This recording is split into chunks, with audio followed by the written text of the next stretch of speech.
I want to appreciate Parley, this playwriting group that I get to be part of. The experience of writing tends to be an isolated experience, something that we all do sort of on our own. So the chance to have people who give thoughtful and useful and caring feedback to the work makes it collaborative in a way that I really, really love. And then being able to come in and work with the actors that we're working with and with Rebecca as a director, and Nell, who's doing sound, and Celeste, who's doing lights, and Hannah, who did production support, and Elizabeth, who's at the front. And just these are writers. So there's not a professional sound person on sound tonight. These are all the writers that I work with, and they give their time to bring this piece forward. And I feel incredibly lucky to be part of that group of writers, and appreciate all of you coming out. There's no venue for new work like this that I've ever seen. So that's my first thing, is thank you to Parley, and I'm really humbled by the chance to be part of that. The second thing I want to say, I specifically want to give a shout out to my mom, who's not here, but she'll see the video. Hi, Mom. My mom and I had this, yes, big hand for my mom. Very appropriate. She's going to cry when she watches the video at what just happened, but that's okay. It's a good thing. So my mom and I got this really funny conversation about 55 plus retirement communities in Florida, and she lives in a small community in Florida. This play is not based on my mother at all. Please. She's nowhere in the Mom, you are not in the show. Nowhere in the show. But there's so much that felt important to tell about the story of these characters and in this place, and I had a blast writing it, and I am glad you were here, and I hope that you enjoy No Strings Attached. Thank you. No Strings Attached by Greg Brisendine. It's Wednesday in February in a Florida retirement community called Silver Springs. Silver Springs is self-contained with grocery stores, coffee shops, bars, and restaurants all on the property, and residents get around primarily in golf carts. Scene 1, 7 a.m. Emily, Beatrice and Devorah are sitting at the coffee shop playing cards. You girls are sharks, I swear. You're not that far behind, Bea. No, you always say that when you're winning, Emily. I don't think I am. Devorah's keeping score, not me, and I think she's winning. Yep, I'm winning. Suck it, ladies. Oh, lovely. Do you kiss your grandkids with that mouth? You only get like this when you're losing. Not winning is not the same as losing. It's exactly the same. I'm winning and you two are losing. Where's Grace? She can usually be counted on to take a hand or two. I haven't seen her since the Mamma Mia sing-along last night. Oh, you went to that? Oh, I wanted to go. It sounded like fun. But Mother was having a rough night, so I stayed in with her. It was fun if you like that sort of thing, which I do. Grace and I normally watch Jeopardy together on Tuesdays, but I didn't hear from her yesterday at all. That seems surprising. I thought you two never missed a chance to listen to Alex Trebek answer inane questions. Well, normally we don't. And I was a little worried, I admit. Well, Grace was at the sing-along last night, at least for a short while. Although I didn't see her leave. I believe I did. Maybe that's why she was late. She was up singing and slept in a bit. Although it's unlike her not to have called me yesterday if she wasn't coming over. Oh, I'm not sure I know what's like her and what's not these days. She seems to have had some trouble adjusting to her life since Frank died. You know, I saw her crying at the mailboxes last month. At the mailboxes? Mm-hmm. She was clutching a bunch of mail in one hand, covering her face with the other. I wasn't close enough to hear, but it looked like her shoulders were shaking. I started walking to her to see how she was, but she wiped her face and got in the cart before I could get there. I didn't ask her when I saw her later. Maybe I should have. I wonder if she got something in the mail that reminded her of Frank. Probably. You know, Jason passed. When Jason passed, the strangest things would set me off on a crying jag. I don't think Grace and Frank were all that happy. Yeah, it doesn't matter. You take a thorn out of your foot after 50 years and you're sure you'll be happy the pain has stopped? Yeah, but sometimes you just miss the limp. That is deep. Is that a Jewish thing? Probably. Most things are. Well, I think she'll be fine. She just needs time. Mm-hmm. We all do after something like that. I can't imagine what I'll do with my life when Mother passes. I can understand Grace being a little discombobulated. Well, from what I saw last night, she appears to be getting a handle on it. What's that supposed to mean? Well, I... Morning, girls. I'm sorry to be late. Well, How many hands behind am I? There you are. Devorah's taking our butter and egg money. You're lucky to be late. We can deal you in a hand. Shouldn't we just start over? No! Devorah's winning and won't give up her lead easily. No problem. Just deal me in and we'll see if I can pull off a miraculous win, even being a couple of hands behind. It would be polite to start over, It Devorah. would be polite to be on time. No starting over. It's my fault.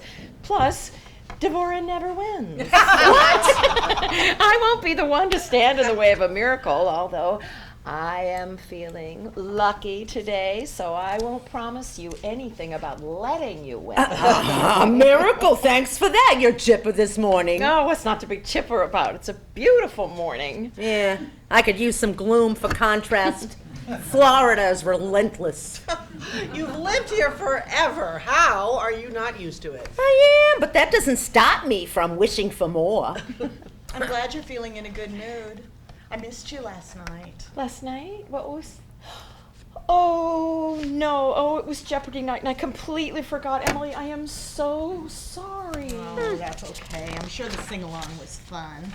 But I'm surprised you forgot. Do you have a lot on your mind lately? Oh, some things, but nothing worth sharing. All right, ladies. Come on, I'm dealing the next hand, so tally up your points, and there's no starting over. Fine, then. Well, since you missed Jeopardy, did you at least enjoy the Mamma Mia sing-along Oh, last night? I did. It was fun. I knew all the words to those songs. I was so surprised what was lodged in my memory once I blew the cobwebs off. Dancing Queen. When I taught Hebrew school, the students used to listen to that music, but I could never get a hang of disco. What? I'm trying to picture you disco dancing, and I just can't. Well, it was never the dancing I couldn't handle. It was the sequence. That's a lovely blouse you're wearing this morning, Grace. It is. I love that blouse on you. Thank you, girls. It's become a favorite. Gem tones look good on you. I couldn't wear that color. I'd look like a corpse, but on you it works. Where'd you get it? I think Kohl's or Marshall's. I'm not sure. Browns, reds, earth tones, those are the colors I wear. I'm not sure I've seen this one before. Is it new? Not really. A few weeks old, maybe. Well, it's lovely. Nope, I definitely can't wear that shade. I thought that when you wore it last night, too. What? You heard me last night. That's the same blouse you had on last night. Is it? I was running late. I must have just grabbed the first thing I could reach this morning without paying attention. Uh-huh. Devorah, is there something you'd like to say? Not me. You're no one's fashion police now. Not policing, just noticing. It looked lovely, that blouse, while you were queen of the dance floor.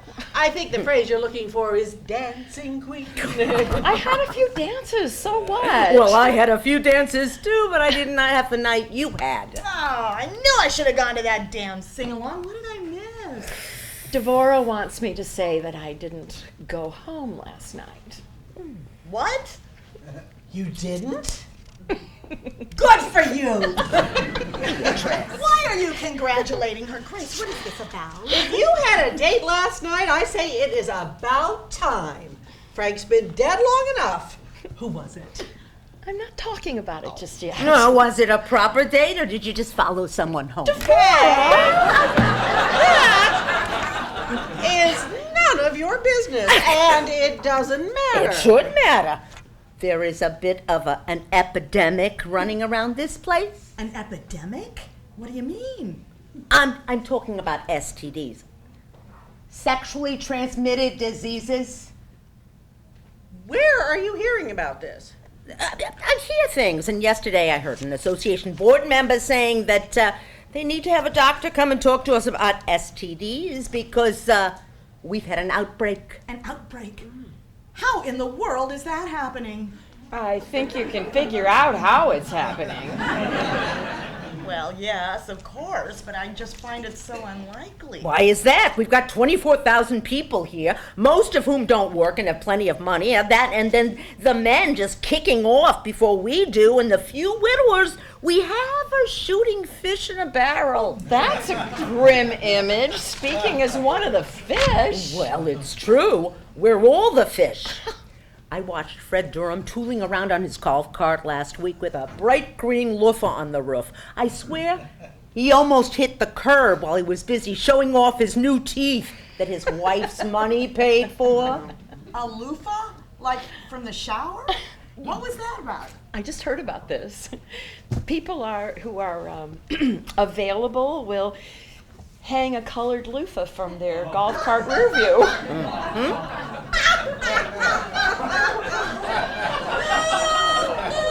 It's the swingers code. So other swingers know that Fred was on the prowl. Oh my, there's a code? Of course there's a code. Half the leering Louis in those golf carts have left their wives at home watching Fox News so they can cruise the streets and ogle women. That's scandalous. Where does one find a bright green loofah?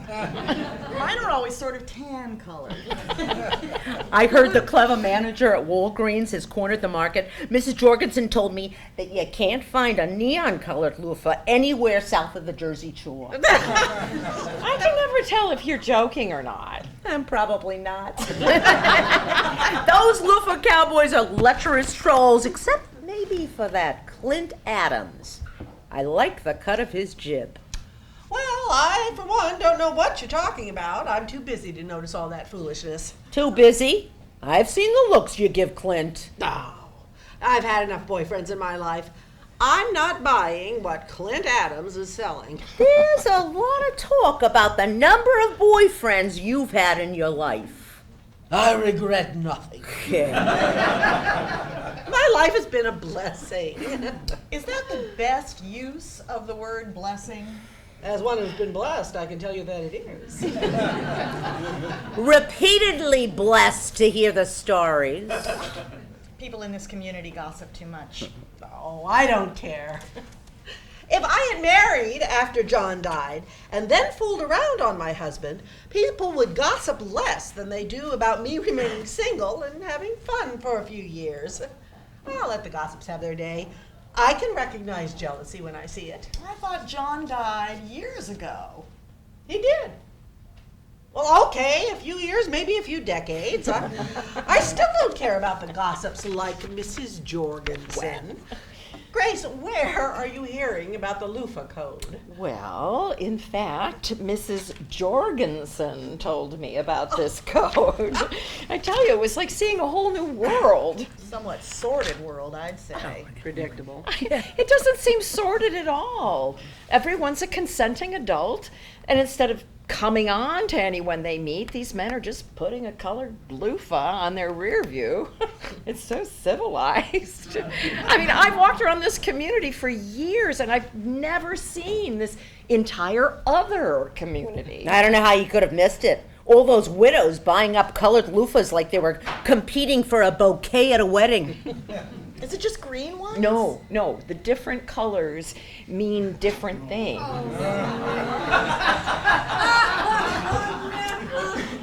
Green is for someone who wants to fool around with someone else.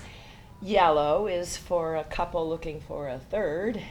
And red is for a couple looking for another couple.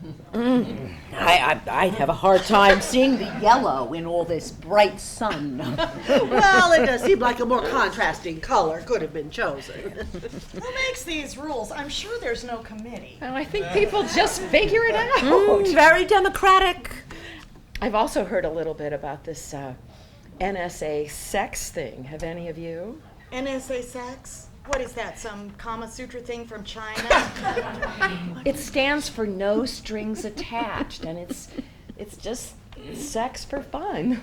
What does that mean? It means sex is supposed to be fun. But we tend to be a little prudish and pretend that it's just for making babies. I'm sold. I'll tell you, no one has fallen in love, no one has to make breakfast in the morning, and no raising kids just to get laid. Get laid? Good Lord, it's the 70s again. Grace, who are you talking to about no strings attached sex? Well, I'll admit that Clint Adams caught me leaving the pool house one day, and I asked him about his loofah. Clint Adams. Yes. And it was fun. It was so much fun.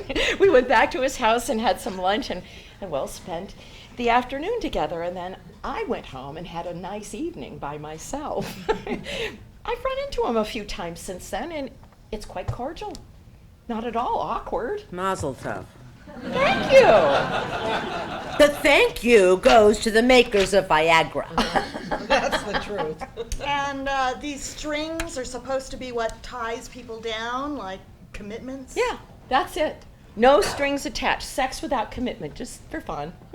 Yes, but Clint Adams. Oh, people love the idea of something good that comes without a price. It was true in the 70s and it's true now. But if it's any good, the strings are all there. Oh. You're just ignoring them. You might be right, Devorah, but maybe it's not as easy as it sounds, but it's better than staying in and watching television.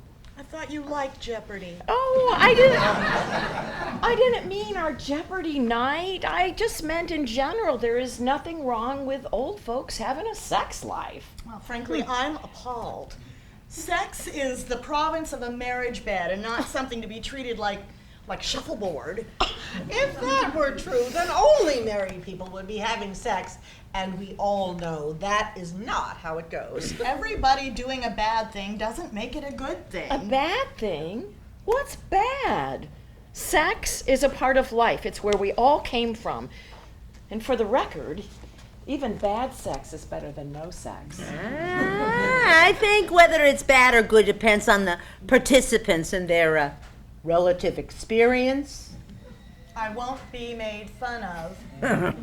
I know the difference between right and wrong. Well, your version of right and wrong isn't necessarily everyone else's. Certainly not everyone else in this community. I read my Bible. The rules are clear. Come on, Emily. The rules in the Bible contradict each other all over the place. I'm a good Jew, and even I know most of the contradictions in the New Testament. Besides, I'm not sure I remember the last time you went to church.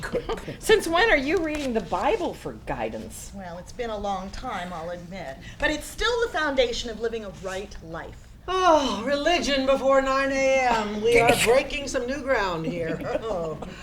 But look, I'm not sure the Bible's the right argument. Grace is free to live her life, and I, for one, say more power to her. Thank you. I know you better than this. You're better than these string sex people, or whatever it was you said. I'm not sure I like your implication. I'm a grown woman. My daughter is a grown woman. My husband, rest his soul, was a jackass and is dead. But I stayed faithful to that jackass until long after he died, and there isn't anyone to be faithful to anymore. So why shouldn't I have some fun? Well, I'm worried about you. Oh. And speaking of your daughter, what does Jane think about all this newfound freedom? You used to talk all the time. Oh, heavens. I am not telling Jane about my life these days. You know, I wanted to raise her with an appreciation of sex, but Frank wouldn't have it. For a man who whored around as much as he did, you'd think he'd have a more open mind about sex. But he was as closed-minded as a priest with a guilty conscience. So, you've decided that Frank stepping out on you makes it okay for you to do the same. There is a difference. Frank had affairs, multiple ones as far as I know, while we were married. I'm a single woman with no commitments, so don't compare me to my cheating husband. Oh, she didn't mean anything by it, Gracie. Emily likes being everyone's conscience every now and again. I'm sorry. You're right. I went too far. I just think it's irresponsible and worrisome. It's okay. I know your heart is in the right place. You mentioned once that Frank had been unfaithful, but I didn't realize it was with more than one woman. Oh, that must have been horrible. I don't know the details of all of Frank's indiscretions, but it went on for a long time, I think. Well, they say the wife is the last to know. Do they? I thought the saying was the wife always knows but chooses to ignore it. Oh, I don't know. I mean, it's easy to say the signs should have been obvious, and maybe they were. I had a daughter to raise and always figured that things would work themselves out. And they did.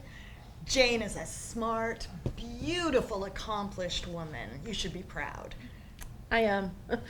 She can be a bit bossy. But I guess that's to be expected. She was her father's daughter in so many ways. I'm sorry that Frank cheated so much. I know how difficult that can be. Emily, I didn't think you'd ever been married. No, I haven't been, but someone doesn't get 60-odd years on this planet and not learn some things. Well, I don't think it's fair to judge someone in a situation you've never been in. You can think that all you want, Beatrice, but even when I wanted for money in my life, I still knew robbing a bank was wrong. You think robbing a bank and having sex are in the same category. I start to see why you were never married. Make all the gutter jokes you want. I'm comfortable with who I am. And you're no expert on being married, Bea. I had a husband for 4 wonderful years. And I didn't feel the need for another one after he died. Although not for lack of opportunities. I don't think I or my kids suffered. Okay. Now you two stop it. None of these husbands or kids are here, so let's not argue. You're right. Emily, I'm sorry I picked at you. Oh, that's fine. I don't bruise all that easily. But I do think you should talk to Jane. She's got a good head on her shoulders. About no strings attached sex? I don't think so. She doesn't want to hear about her mommy having sex. Besides, I'm fine. I told you that. Look, I believe in your right to your life. Trust me. But having family to talk to can be a relief sometimes. I mean, my boys are a gift. Although hardly boys anymore. Michael is 40 years old now. Well, they never stop being kids, no matter how old they get. Mine hate that, but it's still true. You might be right. I should talk more to Jane. But, she needs time to mourn her asshole of a father. So I've been giving her some space. Maybe I'll call her after tomorrow. Why after tomorrow? I just have too much to do and Jane can wait. Does she know about Frank's affairs? I'm not sure. She's perceptive, but no one wants to think ill of their parents. She may also have turned the other way rather than saying anything. I doubt it. Kids don't have as much of a greater need to keep boats from rocking as their parents do.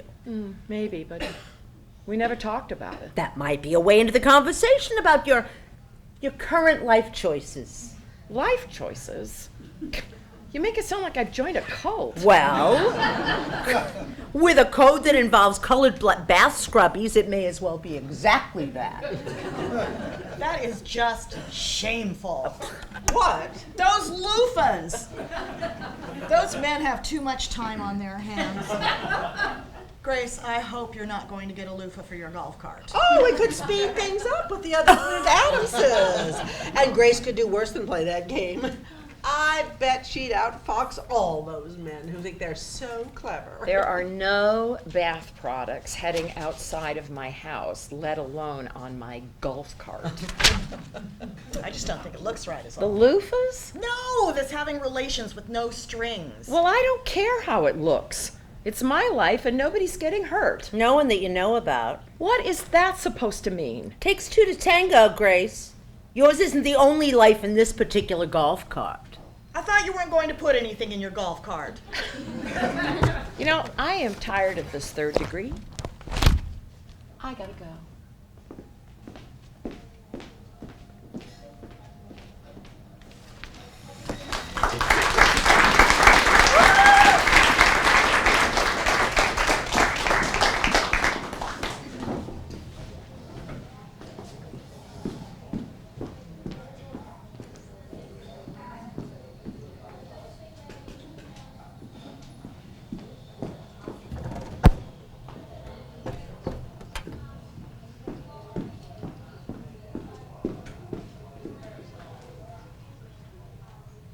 Scene 2, 10 a.m., outside the community center.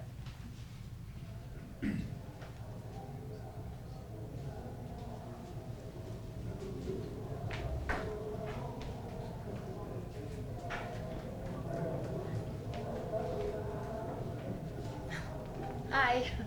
Are you still upset with me from earlier? No. I know you only mean well. Although you could try being a little less harsh.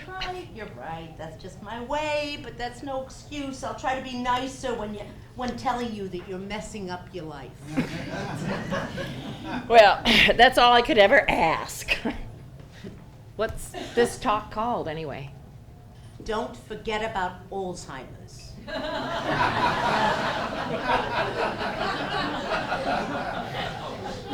Who comes up with these names? Yeah, they're trying to make a dark subject a little lighter. I should practice that. Oh, well, you won't hear me arguing. I'm not sure what we can learn here that will make a difference. If I get Alzheimer's, I'm planning to repay my kids for their toddler years. Oh, well, I hope you have it in your will that they can't put you in a home then. Good thinking. I wouldn't want them to get off easy.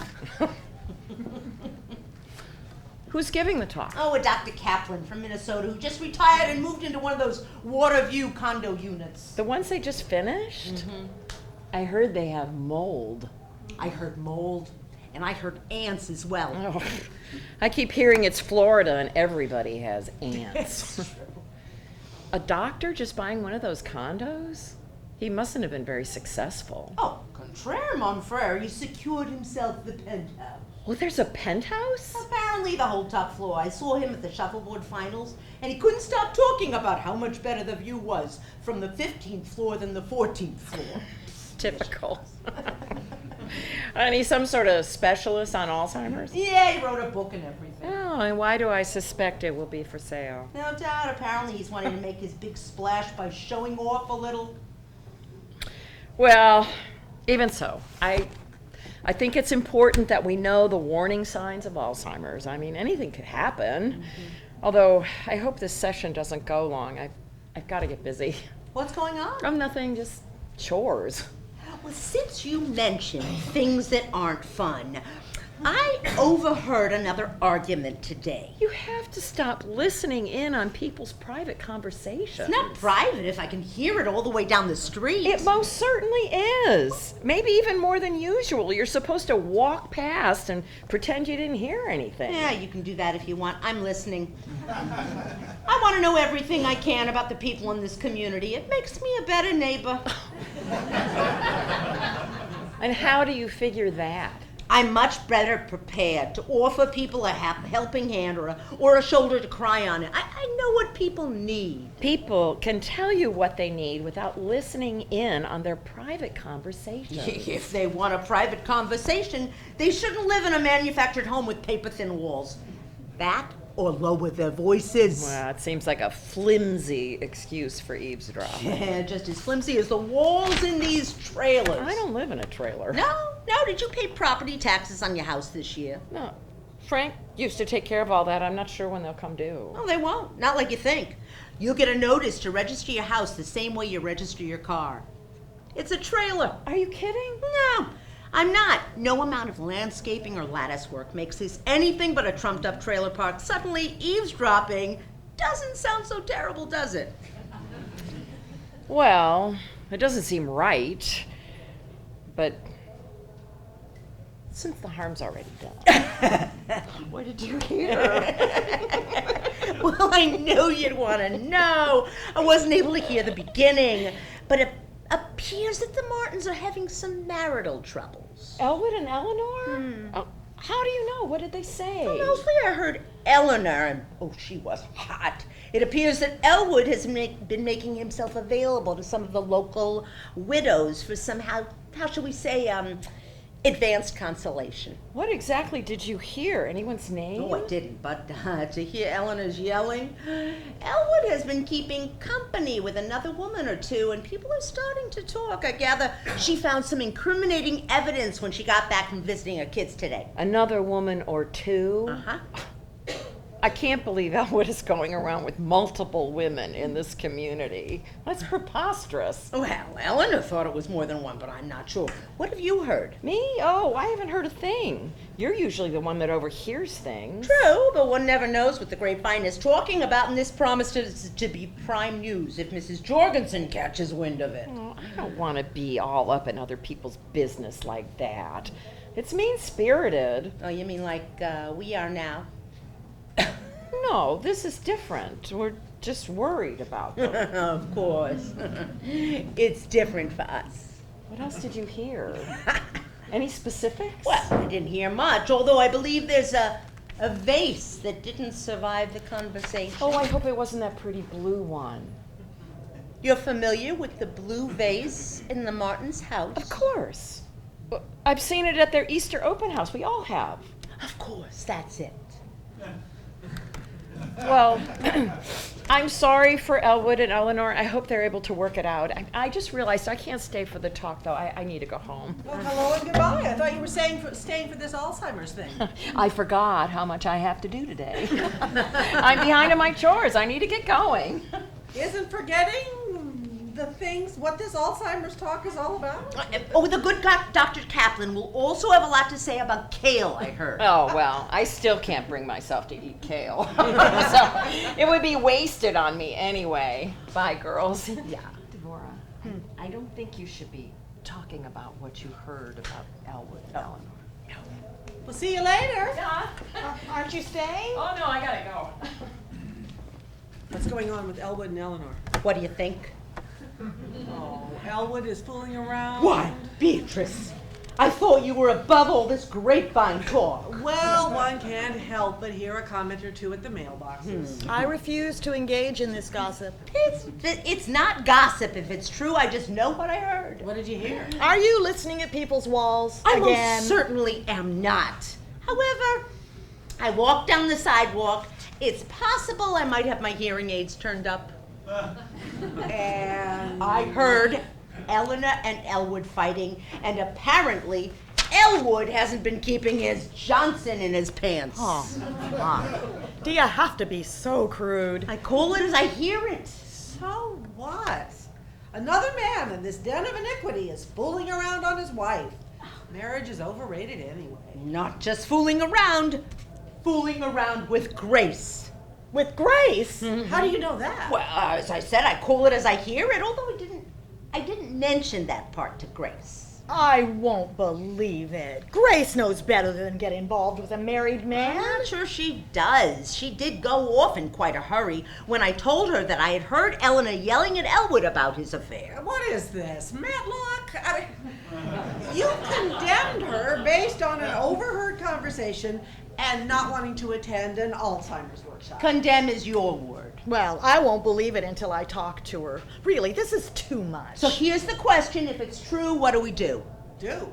Yes, do. What do we as our friends do for her if she's involved with a married man? Yes, I like this more than all this accusing and talk of condemning. We need to find a way to help. We're speaking of her like she's a mental case.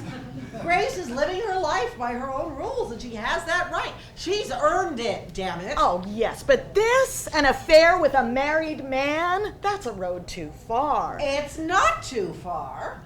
We don't know the circumstances. We don't know what's going on between she and Elwood, if anything, or what's going on with Elwood and Eleanor. Let's not jump to conclusions. Okay, everyone, Dr. Kaplan is ready to get started. Come take your seats. Oh, I'm going in. I want to learn as much as I can before Alzheimer's makes me forget. Hopefully they'll provide notes and note paper so we can write things down for future references. I would like to talk to you more about this if you have time today. I am worried about Grace. Well, I was thinking of going to today's workout in the exercise room. Let's meet there at 2. My doctor told me I need to get more exercise. I'll see you there. Okay, everyone, Dr. Kaplan is ready to get started. Come take your It's my seats. pleasure to be talking with you today. Let's start with the question. By a show of hands, who among you has made a questionable decision ever in their lives? That questionable decision has gotten more common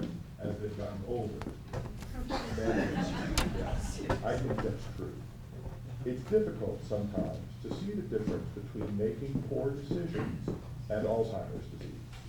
Today, we're going to talk about some of the differences and some of the telltale signs of Alzheimer's disease.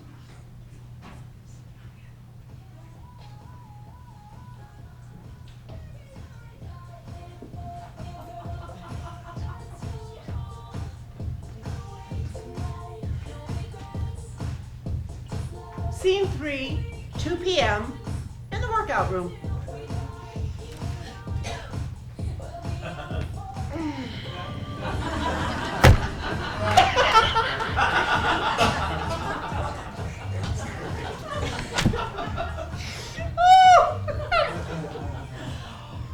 Good heavens, but that's colorful. They're yoga pants. They're what women wear to work out. Yeah, so are my clothes, but the colors in mine exist in nature. They're leopard print they're leopard print, that's from nature. Yeah, and all those colors. Oh, that leopard would have had a hard time sneaking up on a gazelle. They're a little form-fitting. Maybe you could throw on a shawl or something. The girl at Walmart told me that yoga pants are what people are wearing to work out these days, so I got some. Apparently bright colors are all the rage. Yeah, rage would be the word. Is this yoga? Oh, I thought we were here for Pilates. Yoga, Pilates, whatever, I can never tell the difference. One has machines. And the music seems more upbeat with Pilates. Oh, I think yoga's Tuesday. Well, this is Wednesday, so it must be Pilates. But who cares? It gets me away from Mother for an hour. Even though I swear that new 8-year-old instructor has it out for me. There's a new 8-year-old? Oh, I haven't been to any of these classes in a few weeks. You know the one, Sasha, or Swisha, or something like that. Her grandmother lives over on Poinsettia and convinced her that a bunch of limber old women was a good idea. Well, as you say, you're away from your mother for an hour, and a little exercise won't hurt either of us. Although I think we're still early. I think Swish is still finishing up that other class. That's okay, I wanted to talk first. Oh, look, don't worry about Grace. She's a big girl. She deserves a little fun. A little fooling around with a married man? That's not fun. That's dangerous in this community. Is your problem that she's fooling around or that people are gossiping about it? Because the gossips aren't her problem. My problem is both. Why give the gossip something so sordid to talk about? Well, now it's easy to criticize someone for something you don't understand. Don't understand. You think because I've never been married that I don't know what it is to be in love? That I've never experienced desire? Yeah, that's what I'm saying.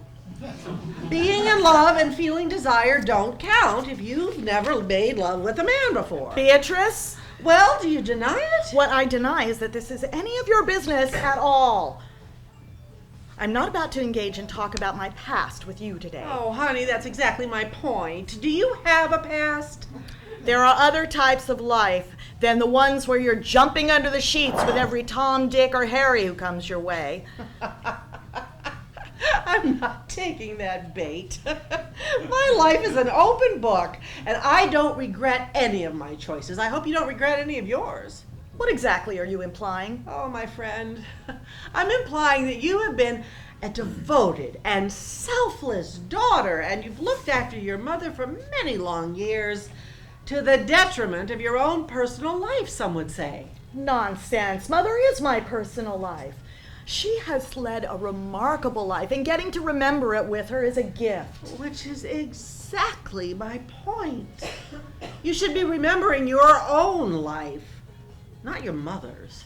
What do you mean? I mean, well, you should get to know some of the single men in this community a little better. I know these men as well as I need to, and I'll remind you, we're not talking about me here, we're talking about Grace. Yeah, we're talking about what Grace is doing that you're not doing, namely having sex. My personal life is not yours to criticize, Beatrice. I know that you think you know everything, and anybody who doesn't live like you is doing it wrong, but my life is just fine. Okay. I'll grant you that I can be a little one-sided. But I don't gossip. And I don't like the gossips going after Grace. And by the way, I don't like you taking their side. Grace is my best friend. I'm always on her side. I'm just trying to keep this from getting out of hand, if that's even possible at this point. Oh, it's not all that bad. A few people flapping their lips is all. It is that bad. These people, they had jobs and children to raise, and now all they have is peering in their neighbors' windows. You watch too much CNN. No one in this park can see well enough to be an effective peeping Tom. I don't think CNN does peeping Toms. That's Fox. It doesn't matter. Gossips or not, I'm not going to judge Grace for having a little fun. And you shouldn't either. What is it the Indians say? Don't judge someone until you've walked a mile in his sandals, or... I think it's moccasins. Oh, well, whatever. They're basically sandals. But you get my drift. It's easy to judge someone we don't understand. I don't think Grace's marriage was all that great. Well, that's her fault, isn't it? If the marriage wasn't that good, she should have gotten out. Simple. Oh, honey. I know it seems simple, but I don't think that you can understand the sacrifices that have to be made in a marriage. Oh, sure, like you know. You were married for 4 years, 50 years ago. That was enough. Grace did what she had to in her marriage, and now she gets to cut loose a little. Heaven knows I did after John died. There are some gossips who say you haven't stopped yet. Well, I haven't, and why should I? We're not long for this earth. Why shouldn't we have a good time? And what about you? What about me? Well, you're still an attractive woman. There are men in this community who would love to date you. There's no need to even talk about sex. I know I'm still attractive. Do you think I've lacked for offers in this community? Or in my life, for that matter? I don't know what to think. Just what I see.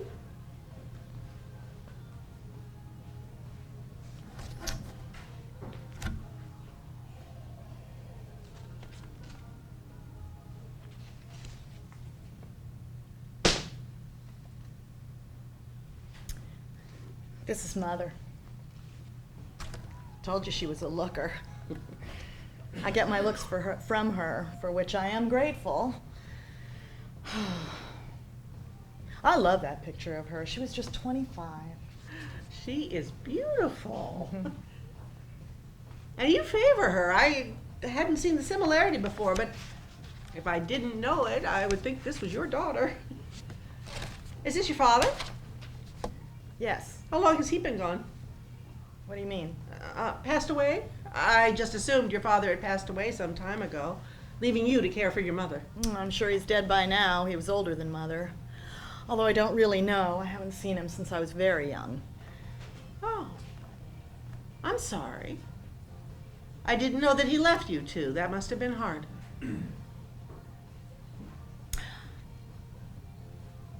I don't tell you this to garner sympathy, Bee, so once I've said what I have to say, I ask that you let it lie. Do you promise? Of course. What is it? My father was not a nice man. He abused me when I was a little girl and left me unable to have children.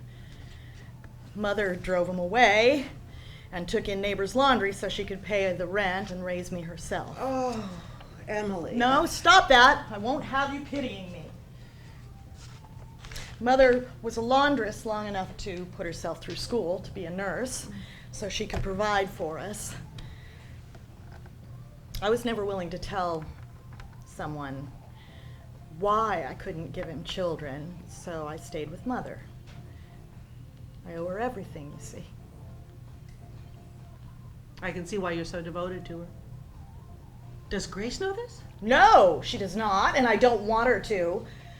I am trusting you with this, Bee, because I want no more conversations about how I am missing something. The die is cast, and I wouldn't trade my life with Mother for anything. I'm sorry, Emily. It was inconsiderate of me, and I hope you'll forgive me. Of course. You meant no harm. And I trust you not to give any of the town gossips, including our dear friend Devorah, any of this to chew on. You can tend to see the world only through your own eyes, and that can mislead.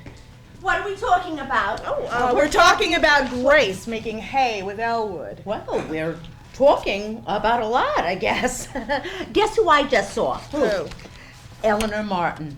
Oh, that doesn't sound good. Oh, it's not. Grace and Elwood's extracurricular activities have gone public. Gone public? Oh, God, these people. What happened? Well, apparently, Eleanor heard from Mrs. Jorgensen that she saw Grace and Elwood leave the sing-along together. Of course, Mrs. Jorgensen added up 1 and 1, which she loves to do, and she couldn't wait to come and tell Eleanor about it, although I think she already knew. You make it sound so sordid. Well, isn't it? She's involved with a married man. Oh, I need to knock some sense into her. Well, maybe Elwood and Eleanor have one of those open marriages. If they do, someone failed to inform Eleanor. This is terrible. Yeah, they could have just walked out together and gone their separate ways. Is Eleanor sure it's Grace? Well, Eleanor used the term slut more often than Grace's name, but yes, she seems sure. Does Grace know that Eleanor knows? I told her I hadn't heard anyone's name. I can't stay here anymore. I have to find Grace. Yeah, I think this is best friend territory. Mm-hmm. I'm staying here and finishing the class. Oh, Swisha stares at you if you leave early. I'm staying too.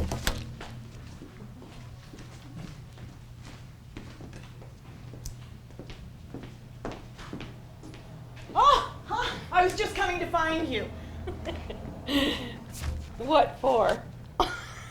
I was just on my way to check my mailbox. I need to talk to you about this disaster. What disaster? Grace, people are talking about you. Gossip about me? Oh, I'm not sure I care. Well, apparently Eleanor does. You spoke with Eleanor? What did she say? No, not me. She spoke to Devorah. It was pretty predictable. She says that you've been, well, having a time with her husband. Grace, is that true? Has this no-strings business gotten you involved with Elwood? I guess it was inevitable. I've gone out and had some fun these past few months with Frank gone. But it's not like that anymore. Elwood and I have fallen in love. I'm not proud of getting involved with a married man, I admit. You know me better than that to think I just fool around like that. Forgive me, but before the love part, isn't fooling around exactly what you were doing? No, Elwood and I have felt a connection for a long time now. We didn't act on it out of respect for Eleanor and for Frank when he was alive, but then, I don't know, something just clicked this past month, and it's wonderful. What happened to all your talk about no strings and such? No strings attached, isn't that what you said? Sexual liberation or some such nonsense? This sounds like a garden variety affair to me, and you're just the other woman. I have to say, it sounds much like what you were doing, what Frank was doing to you. Oh, that is a low blow. Well, isn't it the same? No. Eleanor's commitment and Elwood's commitment, that's their responsibility, not mine. I never blamed the women Frank was involved with. My anger was only for him. Well, that seems a little like splitting hairs. Aren't we all responsible for each other? At least a little bit? It seems too convenient to turn a blind eye because your name isn't on the marriage license. That's enough. I don't know how it happened. I can't explain it, and I don't think I need to you or to anyone. Not even to Eleanor? There are lines, boundaries that should not be crossed. Grace, I'm sorry, but I can't support this. Well, you won't have to for long. We're leaving. You're what? Leaving. Today. Elwood and Eleanor are fighting because he's leaving her, and we're starting our life together. Have you lost your mind? I'm sure it looks that way, but no. I think I have finally found it. I love Elwood, and he loves me, and we're going to be together. Where are you going to go? Elwood has gotten a lease on a little house over in Charlotte Acres for us. You're moving away? Grace, I can't believe this. What will happen to Eleanor? Elwood is working that out. They'll split their assets, I'm sure, but that is all down the road. For today, What I can say is that I am leaving with him, and tonight, and you can't tell anyone, Emily. No one. I'm serious. The gossips will have plenty to talk about once we're gone. But believe it or not, I care about Eleanor, and I don't want her hurt any more than necessary. What about me? You've got your mother to keep you busy, don't you? Yes, but what I want is our Jeopardy nights and our coffee with the girls. This affair with Elwood is a terrible idea. No, it's not, Emily. Except for my daughter, it's the best thing that's happened to me in my life.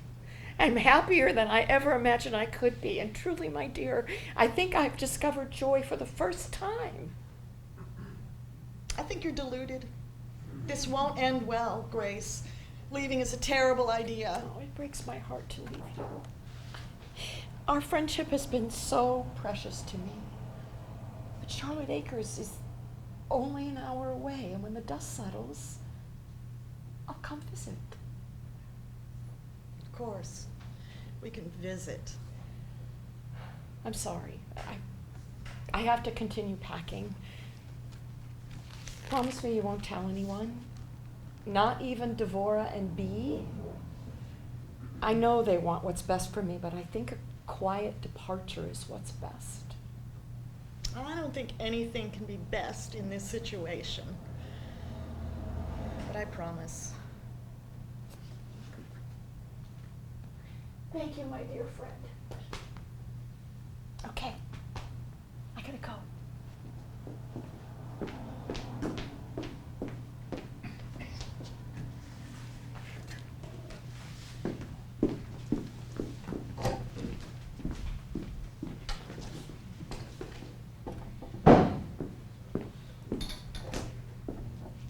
Scene 4, 4 p.m.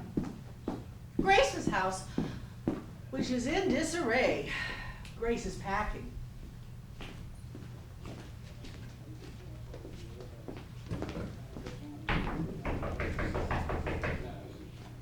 Who is it? It's Devorah. I need to talk to you. Okay, I've got a lot to do. Can I call you tomorrow? I thought you weren't going to be here tomorrow. Keep your voice down, for heaven's sake. Okay. I don't think anybody heard me, but it won't matter in a few hours. How did you hear about that? I told you I hear things. I'm gonna kill Emily. I didn't hear anything from her. I don't think you have an appreciation for how news travels in this trailer park. Do you think you're the only one who knows about this plan? I am the only one. Except for Elwood and Eleanor. Oh, whoa, yeah. Oh, Is Eleanor talking? can you blame her? Oh, I suppose not. I never wanted her to get hurt. You know, it's a silly thing, but I think I'd hoped that she'd be relieved. I mean, really, I know they've not had the best marriage lately. I would have been relieved that Frank was leaving me, I think. Really, if Frank had shown up with another woman that he was leaving you for, you think you would have been relieved? I don't know. Yes, probably. I mean, after about the first 10 years, my life was always better when he was away on a business trip. Although, I don't think he ever had to be away as much as he said, and, well, maybe his life was better away from me as well. I don't buy that. None of us wants control of our lives taken out of our hands. Maybe if you had made your own plan to leave Frank, you'd felt some relief, but not if he left you. You don't know what it was like, Devorah. Horrible. Horrible arguments about insignificant things, long silences that hurt for a few years, and then God, they felt like normal. Telling yourself you were better off not knowing. I know better than you think, Grace. I thought you and Jason had a good life. At the end, we had a good life, but the path to it was no walk in the park. My greatest sorrow is that Jason died just as we were working out the worst of it. Well, yes, it's those things you said. That's what it was like. I mean, I'm lucky, I know. Frank never yelled at me in anger or raised a hand to me or Jane. Yes, you're lucky for that. We both are. But that doesn't mean I wouldn't have welcomed the chance to get out of Oh, it. no. If Frank left you, it would have felt like the last in a long string of insults. That's what Eleanor is feeling from Elwood, I suspect. You may be right, but no, I can't worry about that. What? I have put my life on hold too long. I'm not letting this chance for happiness go by. Eleanor will be fine, I hope.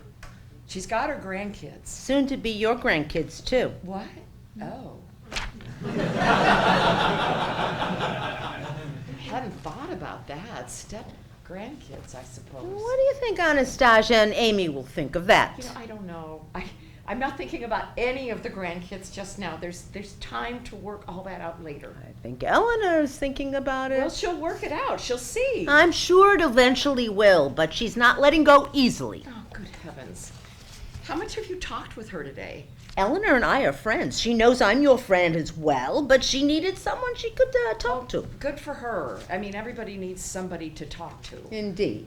And your and Elwood's affair isn't all I heard from her. Good heavens, what else? I don't think it's my story to tell. Devorah! You can't start something like that and then not tell me. Spill it. Well, apparently Elwood has seen his doctor.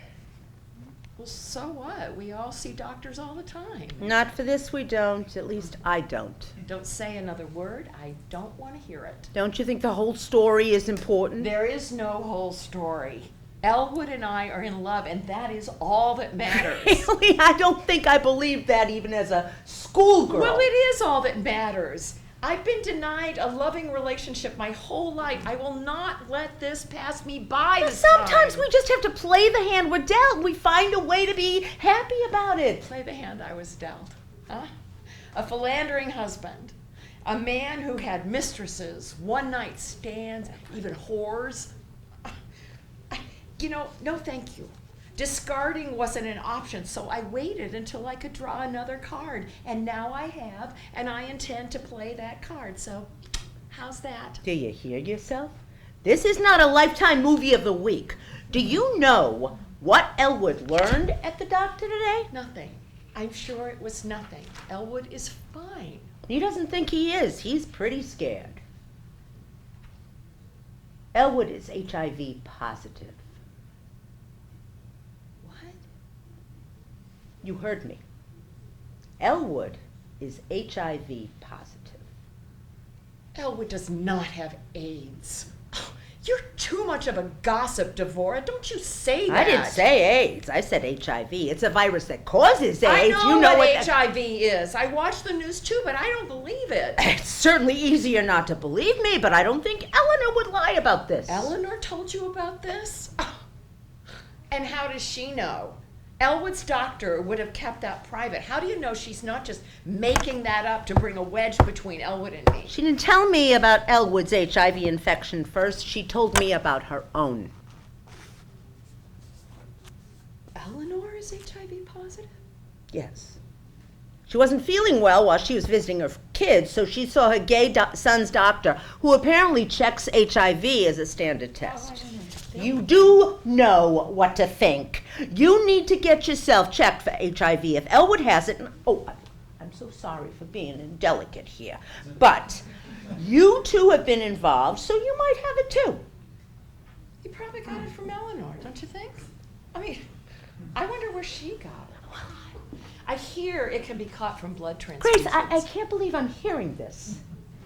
It must be it. I mean, she saw a gay doctor, and the gays are the ones who are getting HIV. I'm not sure they didn't cause it somehow. You know, it was really confusing back in the 90s. You know that's not true. It was the monkeys that started it, they think, or something like that. I don't know.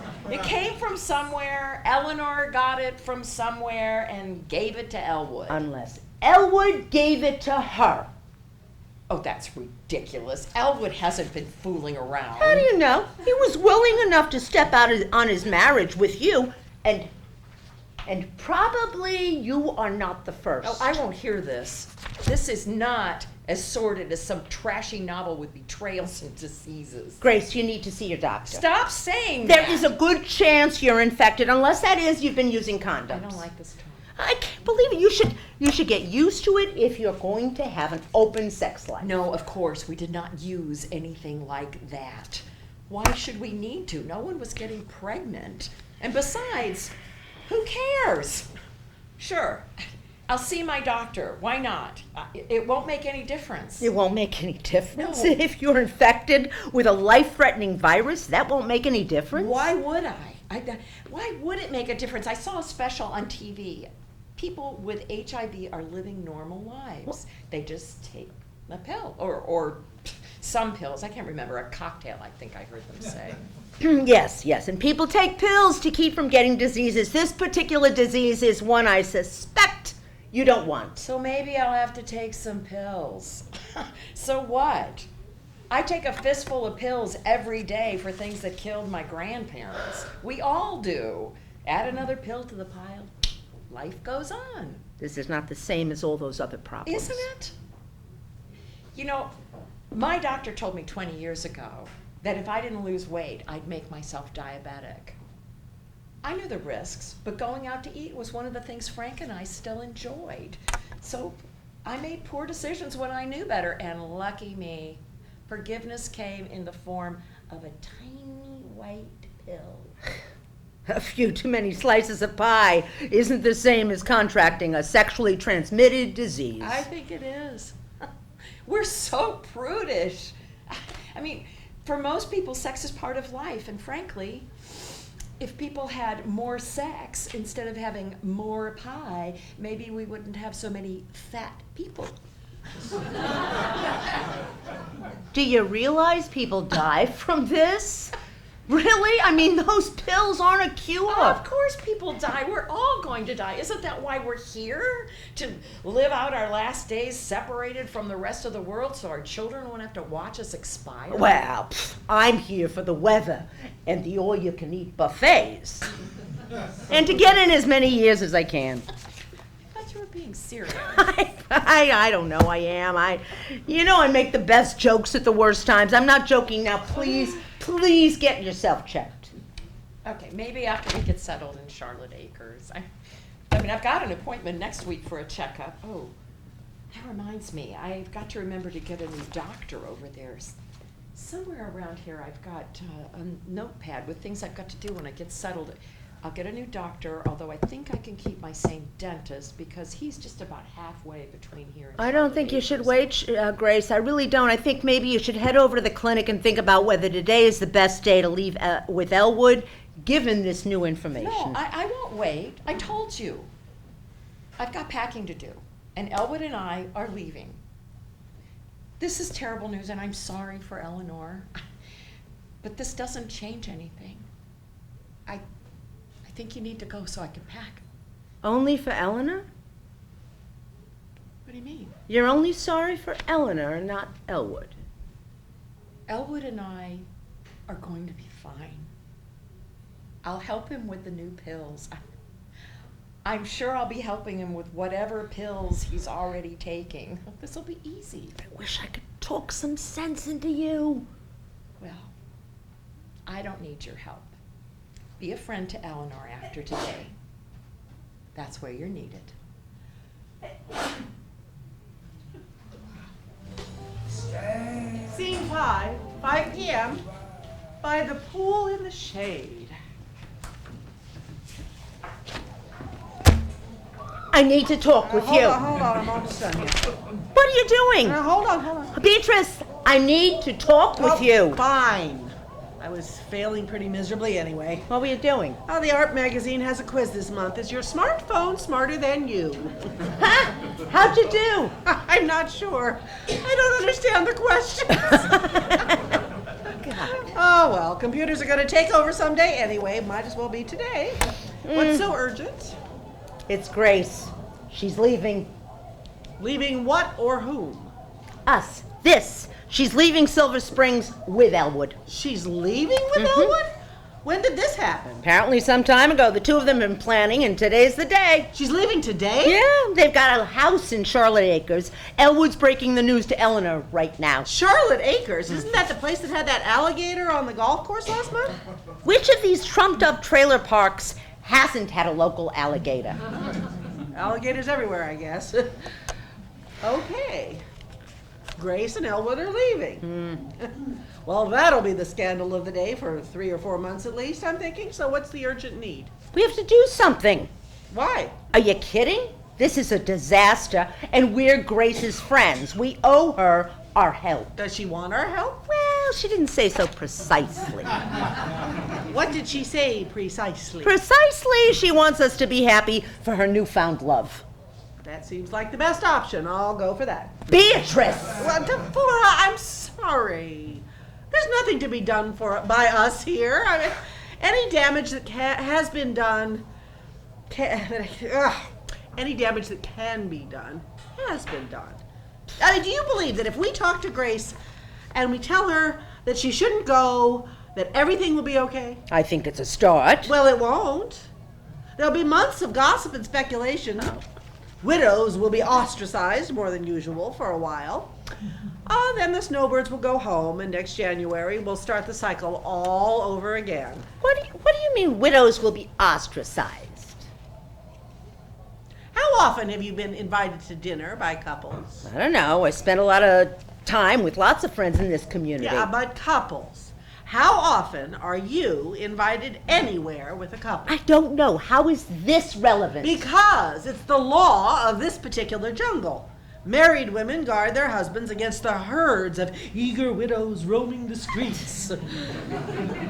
Every time a man hangs a loofah from his rear view, the blame falls squarely on the woman he pursues. You're saying that a woman like Grace who gets involved with a married man shouldn't be held responsible? No, that is not what I'm saying.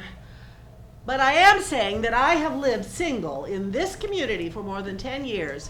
And women like Eleanor Martin conveniently ignore the loofah hanging from their own husband's rear view, but they can't be bothered to give me the time of day. So I'm reluctant to go far out of my way to preserve their sacred marriages. Beatrice. Think about it. How often did we see Grace before Frank died? Well, we saw Grace all the time before Frank died. Compared to now? She has more time on her hands now. That's why we see her more. I know what I know. And it's not because she has more time on her hands. I love Grace dearly, but when Frank was alive, she avoided single people as much as any other couple does. I'm not sure. Well, I am. The couples in this community treat single women either like outcasts or predators. I'm frankly a little happy to see their perfect lives turned over a little. Oh, don't get me wrong. I don't wish ill will on Eleanor or Elwood, but they've not gone out of their way to worry about me. Yes, I can see how couples stick together, but Beatrice, that was the case long before I moved here. Jason and I had single friends, but our lives, I don't know, they just, they fit better with friends who were married. It wasn't that I feared my single woman friends being around Jason. Yeah, maybe not then. But as we get nearer to the grave, I think we cling closer to the things we can't take with us. Like Eleanor holding on to her useless husband. Okay, don't do it for Eleanor. Do it for Grace. I told you, Grace is fine. She and Elwood will work it out, or they won't. I'll be here for her either way, but I won't stop her from living her life. There are extenuating circumstances here, and I don't think we can ignore. Such as what? Such as Elwood being HIV positive and infecting Eleanor with HIV as well. What? Oh, that's terrible. How do you know this? I spoke with Eleanor, and she told me. Damn it. Well, this does change things. What about Grace? That's what I'm talking about. Grace refuses to get herself checked out. Well, she should have herself checked. That does seem important. Yes, it's important. More important than choosing to go off with Elwood when he's just found out his own HIV status, and Grace doesn't know hers. And Eleanor, too. Yes, Eleanor said she tested positive, Oh, too. goddamn Elwood for not being more responsible. There will hopefully be time to be angry with Elwood later, but right now, how do we get Grace to postpone this decision? Okay, fine. I agree that something should be done, but I think it's out of our hands at this point. Not much I can do. Grace listens to you. She respects you, and you didn't jump all over her for wearing the same blouse like Emily and I did. You can convince her to wait. But wait for what? I mean, convince her to wait so she can get herself tested for HIV while Eleanor and Elwood remain in their house together but separated? Yes, that's exactly it. Who cares what the Martins do while Grace is finding out whether she has a life-threatening infection? Shouldn't her health take precedence over everything? I don't know. Should it? Beatrice Stewart, have you lost your mind? What is more important than her health? Well, what about her happiness? Oh, good heavens, you too in your pursuit of happiness. Well, why shouldn't Grace be happy? And Elwood, for that matter. I mean, why shouldn't Elwood be happy? What good is health if we're miserable? You're talking about Emily now. No, I'm not talking about Emily. I'm talking about all of It us. bothers you that Emily hasn't had a husband or a family. Yes, I have been critical of Emily. But maybe she has the life she's supposed to have. What the heck does that mean? It means that maybe there's no difference between thinking you're happy and being happy. I mean, Emily believes she's happy with her life, so who am I to tell her she's missing something? Yeah, this is a turnaround. Since when are you okay with Emily missing out on the kind of robust sex life you've had? Let's not be mean, Devorah. I have not been so judgmental as all that. I just call it as I hear it, and I've heard you go after Emily's chastity like a terrier after a rat. Well, sometimes even old terriers can learn a new lesson. And it makes me think that maybe Grace's happiness is hers. And it's not for us to judge how she gets there. Well, that's just 21st century thinking. Huh? Yeah, everyone gets to define their own happiness. Is that it? Yes, I think so. I mean, it's for all of us to find our path. And what's Eleanor's path? If she's the one you're giving advice to, do you tell her that this is Elwood's path and there isn't anything she can do? Well, that complicates it a little, I suppose. You suppose? I understand everyone gets to have their own path of happiness, but there are other people to consider. Right now, Grace is ignoring anyone else's life in favor of her own. I don't even see her too worried about Elwood's diagnosis. So what can we do? I mean, they're leaving today, aren't they? Elwood and Eleanor are splitting up and Grace is packing. I don't see what we can do. Well, what we can do is talk some sense into Grace. Get her to wait until she talks to a doctor. Not just about her own status, but what it means to be involved with someone who has HIV, even if she doesn't. All right. I'm not sure she'll listen, but I'm willing to try. Oh, good.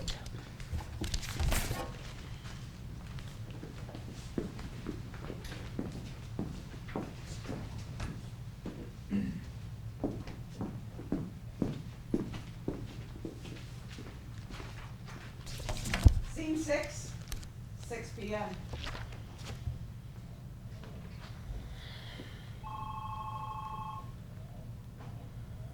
Hello? Jane, this is Beatrice Stewart. Hi, Mrs. Stewart. Is everything okay? Oh, please call me B, dear. Look, things have heated up here for sure. Your mother is planning to leave today. Leaving? Where is she going? Well, apparently she and Elwood have plans to elope together. And I know you're on your way here already, but I wanted you to be ready for what you're walking into. Hell, I appreciate the heads up, B. Have you talked to her? Is there any point in trying to talk some sense into her? No, I'm afraid all of us have talked to her today, but your mom has dug her heels in. I know that side of her. I think I actually inherited that from her. Well, that's not always a bad thing. But I think your mom has grown tired of her friends trying to talk her out of this. I can appreciate that. You've all done so much for her. Well, we love your mom. Worrying about her is literally the least we can do. I wish we could convince her to abandon this crazy plan. All of this seems so out of character for her. I don't know what to think. Yeah. Well, there's something more that you should know. Mr. Martin, Elwood, that is, he's turned up HIV positive. Now, our focus today has been to get your mom to get herself checked out in case she's caught it. Isn't all that great in the car? Did you say that Mr. Martin found out that he's HIV positive? Yes, dear, that's right. It's a horrible thing for the Martins, and I'm just worried your mom won't get herself checked out. I appreciate your help so much, Mrs. Stewart. I have a few more calls to make, I think. Okay. Well, now don't get yourself all upset while you're driving. Be sure to pull over. Now, that's what they keep telling us. I definitely will. I'm in Georgia now, and I expect to be in Silver Springs at about 11 p.m. tonight. My best advice is not to try to talk to Mom anymore and try to convince her not to do this. We can all help best by being a united front. I agree, dear. I'm sorry for it, but I think we've done all we can at this point. Thank you for everything, Mrs. Stewart. I'll see you in a few hours.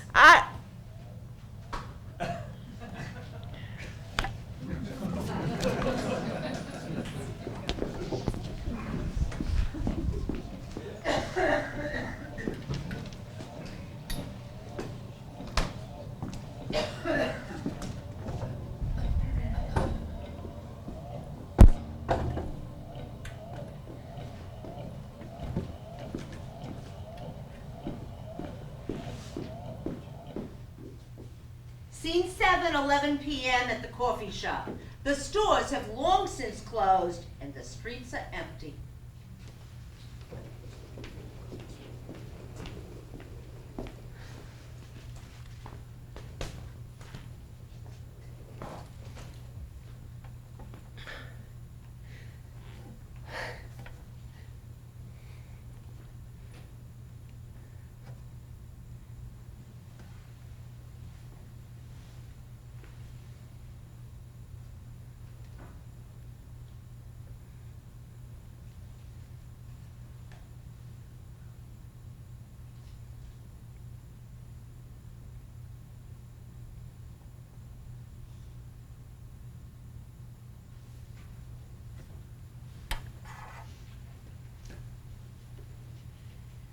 Scene 8, midnight at the coffee shop.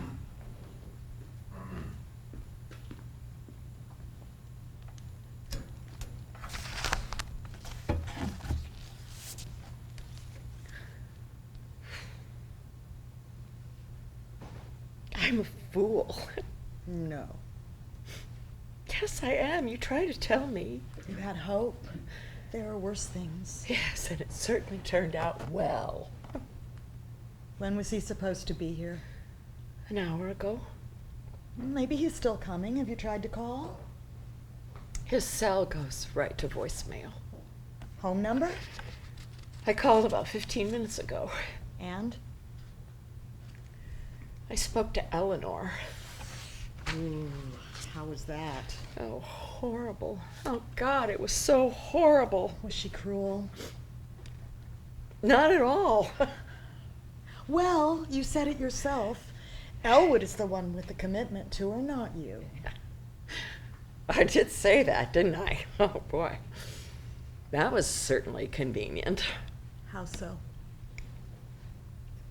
As long as I didn't have to think too much about Eleanor, she was a complication that didn't exist.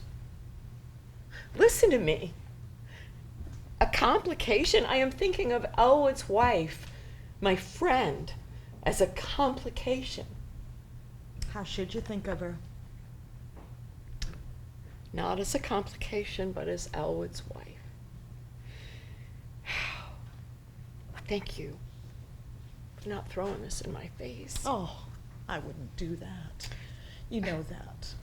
I know, and I don't deserve it. Oh, come on, give yourself a break. We all make mistakes. Yeah, we make mistakes, but is that what this is, Em? Of course. What else? How did you two know that I would be here? Eleanor, Oh.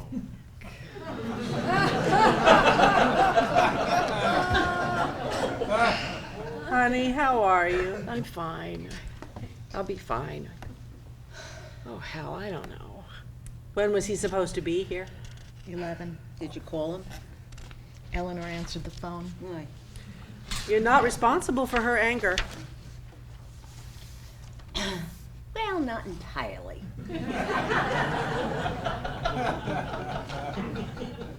She wasn't angry. How is that possible? I'm not sure.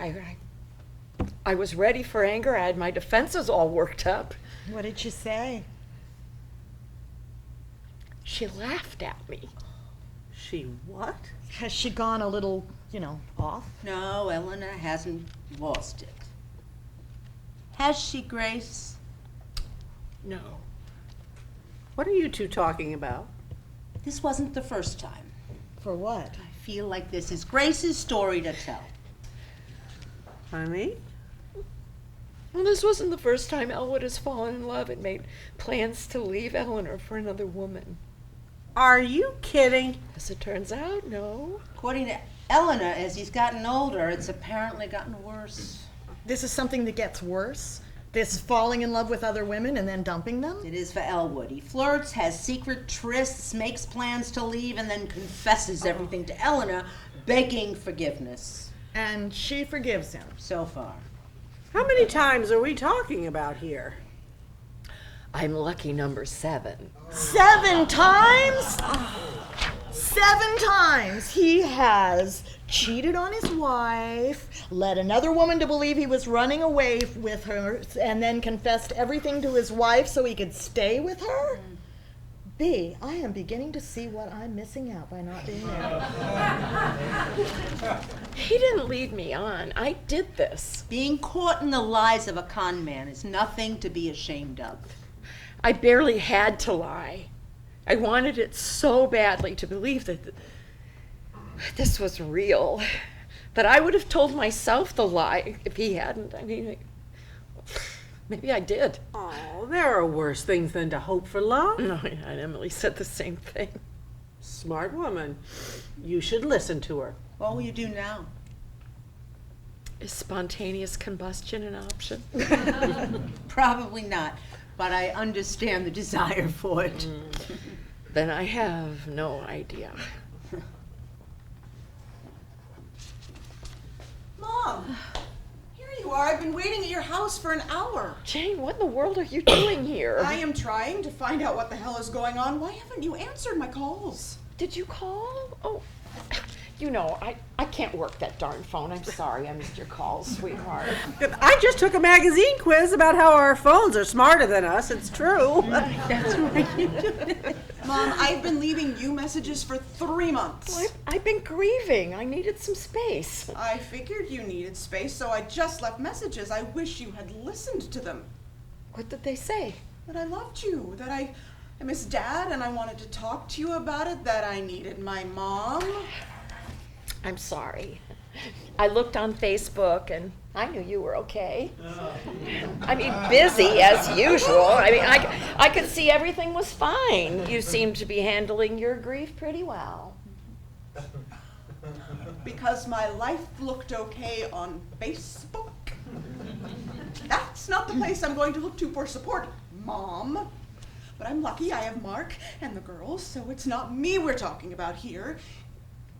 I've been fine. It's been an adjustment, but I have good friends here, and I'm sorry you worried and felt you should drive all the way here, but right now is a bad moment. So, can we talk tomorrow? I assume you're settled into the guest room. I can be home shortly. Did you know that you missed Anastasia's birthday last week? Did I? Oh, Janie, I'm so sorry. I thought it was next month.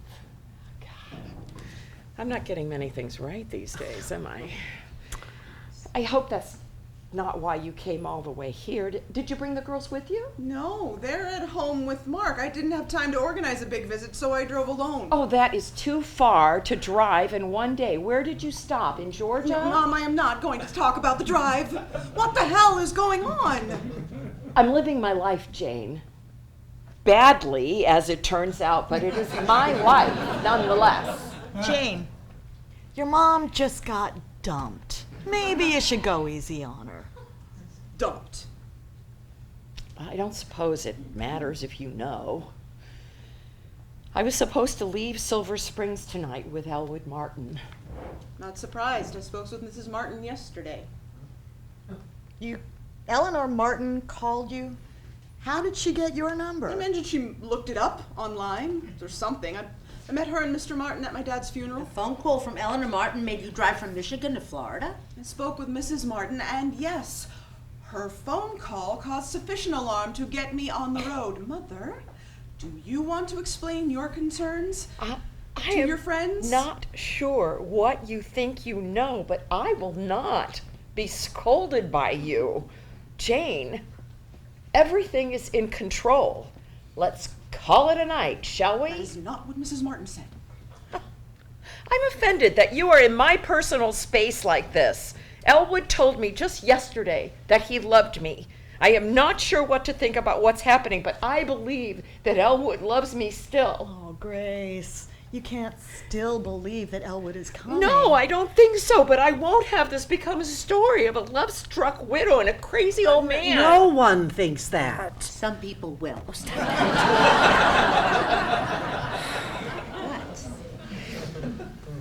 What I know is that I love him, and he loves me, and we were going to leave together. In the middle of the night. Well, we were hoping to avoid making a scene.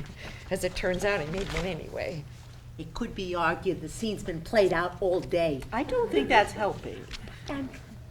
Your mom made the horrible, horrible mistake of falling in love. We should all make similar mistakes. Thank you. Everyone, it's the middle of the night. We should just all go home, and this will look much less dire in the morning. Jane's been driving all day, and I'm sure she's exhausted. We're just trying to help you. Well, you can help in the morning. Let's go home, honey. Actually, we're leaving, Mom. What? Right now, you and I are leaving. We're staying in a hotel a few miles away, and then we're going to get an early start. You're crazy. I am not going anywhere. Mr. Martin is HIV positive. Did you know that? Jane, that is private information, and you shouldn't be talking about it publicly. I can't believe Elwood told you that. It wasn't Mr. Martin who told me. It was Beatrice. She thought I should know what I was getting myself into. Have you been talking behind my back? Look, we only had your health and your best interests in mind. Grace, I felt we had to do something, and I thought Jane should know. You knew Jane was coming?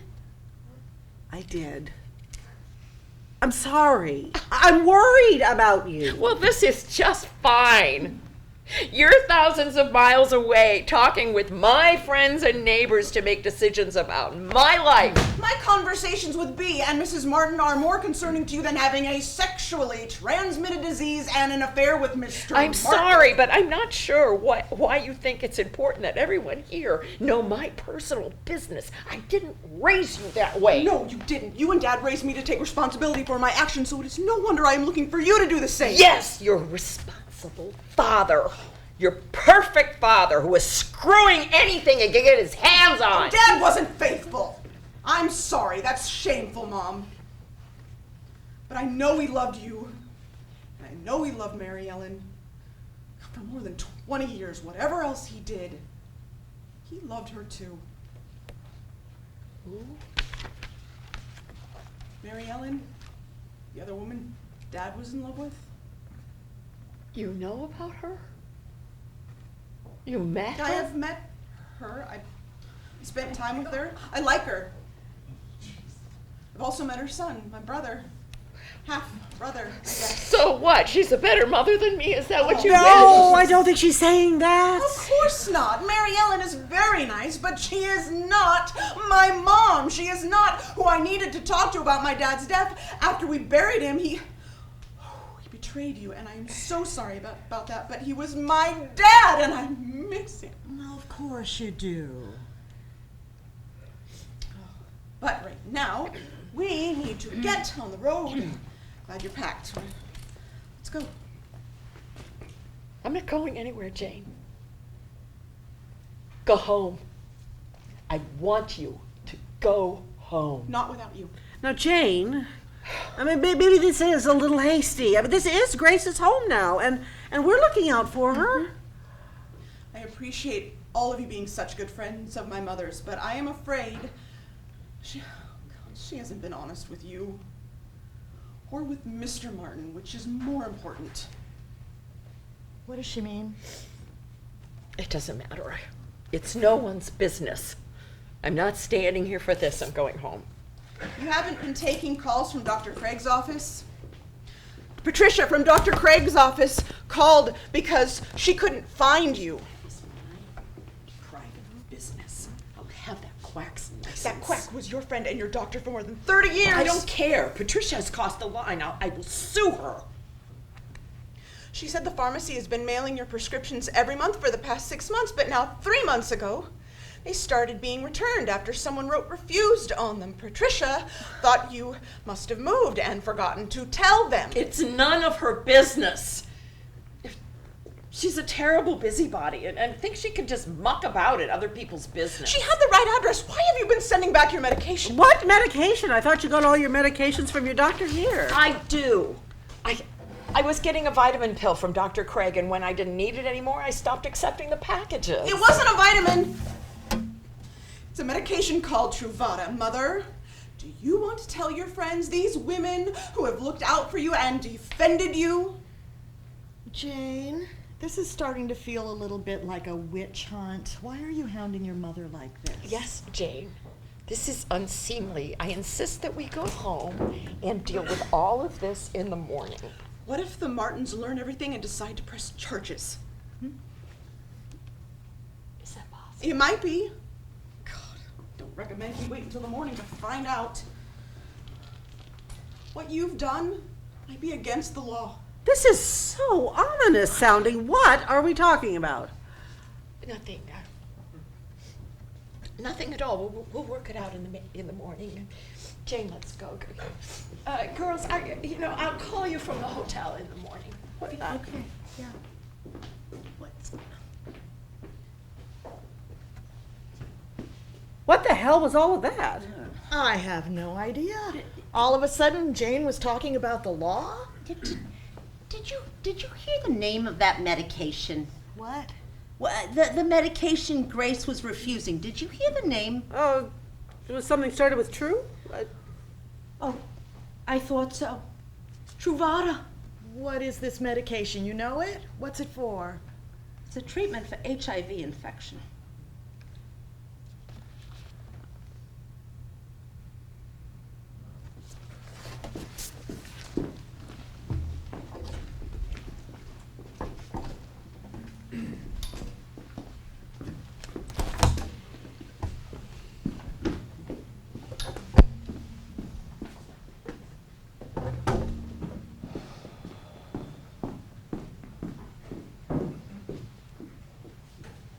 C9, Silver Springs, 6 months earlier.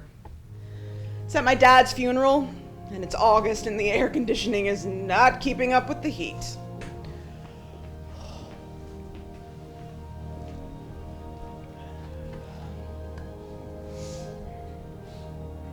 How you doing, Mom? I'm fine, honey. Thanks for checking on me. I'll be fine.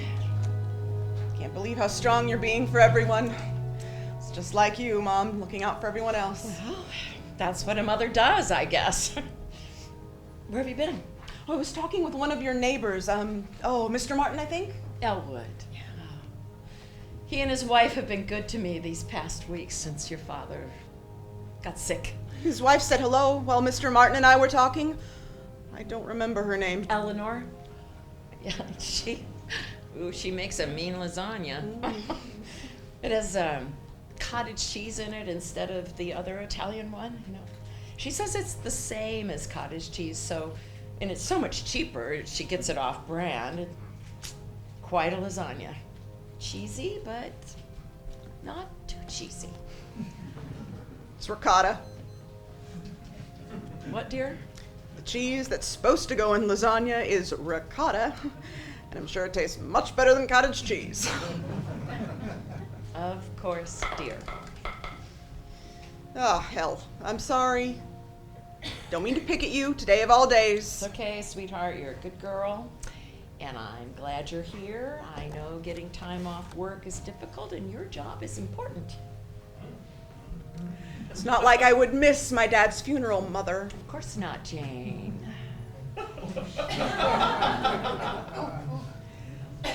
I know today is a tough day, but I need to talk to you before I go home tomorrow. Yes, dear. A tough day indeed. What do you need to talk Oh, about? don't worry, it can wait until tomorrow, but I wanted to be sure that we get a few minutes before then. What is it? We're stuck here till visiting hours are over, and I have talked to as many neighbors as I can stomach for one day. I swear, all these retired people with nothing else to do but be in each other's business wears me out some days. I thought you loved it here. Oh, it's fine. I'm just not feeling charitable today. I'm sorry. What's on your mind? Well, I was wondering what's next. For who? For you. What are you going to do now? What do you mean I'm gonna go home? Oh, thank God. That's great, Mom. I definitely think that is the best thing, to just come home. Wait, come home? Do you mean back to Rochester Hills? Oh, yes, that is home, isn't it? No, not for me, it isn't. My home is here in Silver Springs, you know that. Your dad and me sold the house when we came here 8 years ago. There is no home for me in Rochester Hills anymore. But I'm there and your granddaughters are there. Don't you want to be there to see Amy and Anastasia grow up? It'll just be better for everyone if you just came home. I'm not sure it would be better for me. I miss you, and I do miss those girls, but this is my home now. I know it's a burden for you Mom, guys no, to it is come here not and a visit burden, me. Mark. And I love leaving Michigan to come to Florida once or twice a year. But the girls, well, they're getting older, and it's tougher to bring the whole family. Besides, you're not getting any younger. Who's here to take care of you now that Dad's gone? Are you under the impression that your father was taking care of me? No, Mom, that is not what I'm saying. I'm just saying that being on your own is not easy for anyone who's older. Old. Old is correct. And I'm still not moving back to Rochester Hills. But Mom, what if you fall, or what if you get sick? So what if I do? There are doctors here, just like there. Do you want me to sit around in a dark apartment during another Michigan winter, waiting to be struck down by some terminal illness? I have come to love sunshine in January. You won't catch me dead back in that snow and gloom. Well, what about the springtime? Oh, you always loved gardening. Think about having your hands dug down into a garden again. I always hated gardening. But it was the only thing I could do outside every now and then. Before I had that garden, you know, I used to try to sit outside once or twice on a nice day, but your goddamn father would have no idle hands in his house. You know, that rule wasn't just for you kids. I know, Dad could be difficult like that, but your life can be whatever you want it to be. No gardening. My life is what I want it to be. I'm here with other people my age. We think alike, and I like that. What does that mean? Well, just that we grew up in the same time and remember the same things, and I've come to enjoy people who understand me. Don't I understand you? Oh, of course, honey. I didn't mean you. Look, everything is good here. I'm healthy as a horse. Look how Dad's death came so suddenly. What if something like that happens to you? You could drive yourself crazy with what ifs. The world is an uncertain place. I'm just saying that I just lost my dad. I cannot possibly lose you. And too. is he really that much of a loss? What?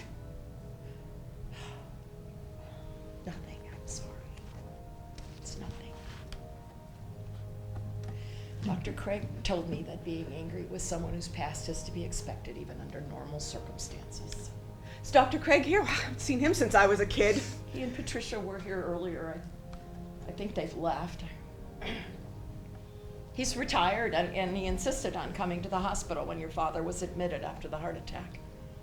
Daddy was admitted. I'm sorry, Mom. I thought you said he died suddenly. He was in a coma, and they admitted him, and he didn't wake up, so it's all the same. I wish I had been able to see him before he died. He wasn't the dad you knew.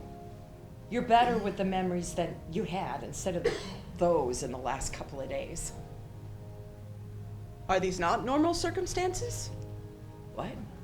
You said, Dr. Craig said being angry was normal under normal Oh, I circumstances. don't know what I was talking about. I go through waves of anger for your dad. Is that why you said he wasn't much of a loss? Probably. I don't know, sweetheart. There's a lot to process. Can imagine. God, no, I can't. I can't even imagine what it's like to process living alone after all this time. Oh. You know, it isn't bad.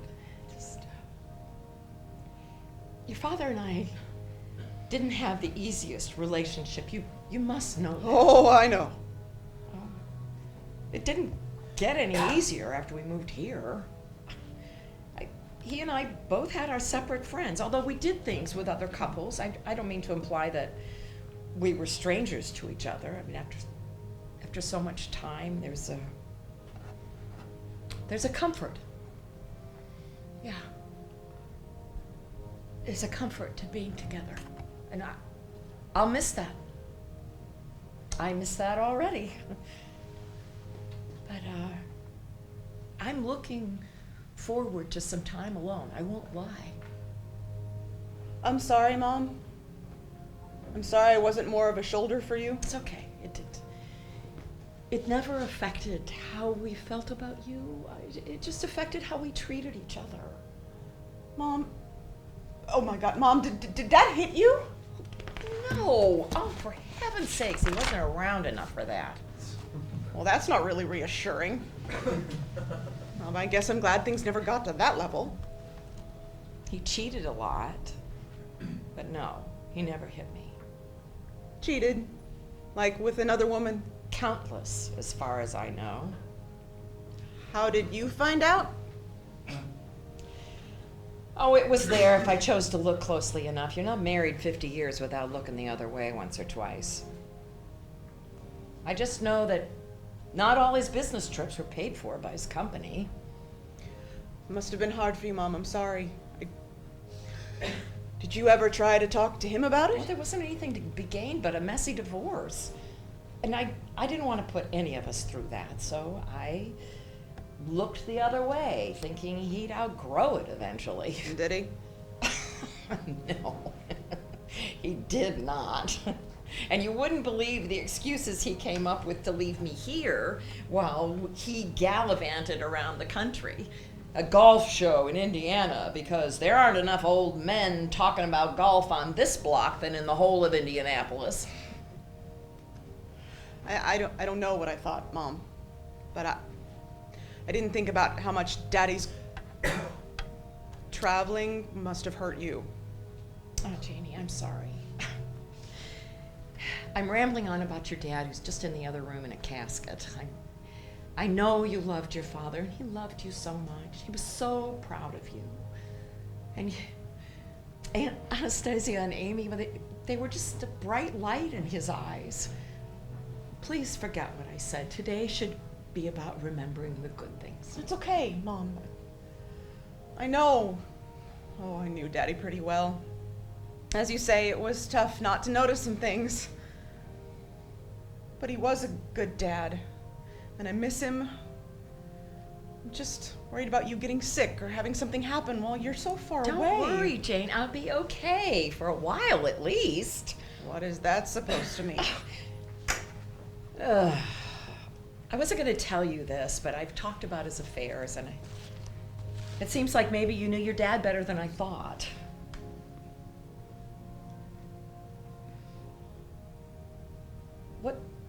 Tell me, what do you know about HIV? What? HIV, the human immunodeficiency virus, the virus that causes AIDS. What do you know? I mean, I only ask because I've been doing a lot of reading lately. Why have you been reading about AIDS? God. It's nothing a daughter should have to find out at her father's funeral. I don't know why I'm so angry. I could have had a much worse life than the one I spent with him. What do you mean, Mom? Do you want me to get Pastor Dave? Oh, Lord, no. He is sweet and he gives a good sermon, but he's 12. Mom? Did Dad have No, AIDS? Jade, your father did not have AIDS, but he was HIV positive. Oh, when he shit! died. Are you kidding me? How is that even possible? Wait, was Dad gay? Shh, no. He wasn't gay. Seriously, sweetheart, you should read a magazine sometime. HIV isn't a gay disease. I know. I'm sorry. Just caught me off guard.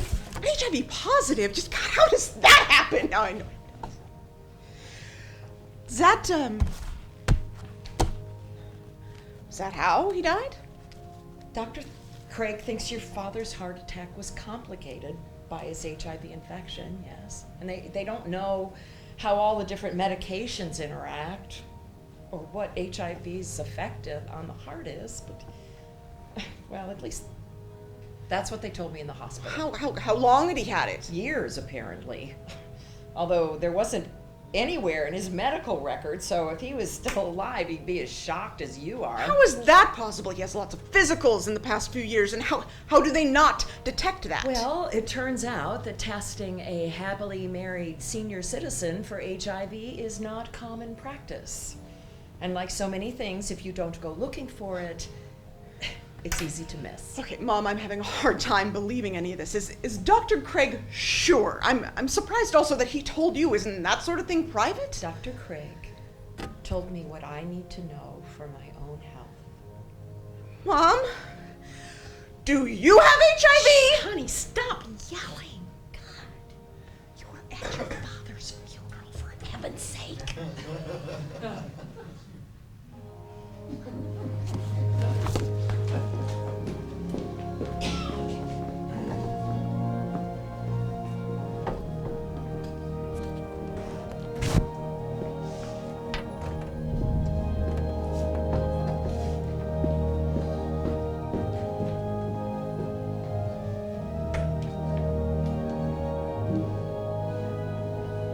Scene 10, present day, the morning after Grace and Jane have left.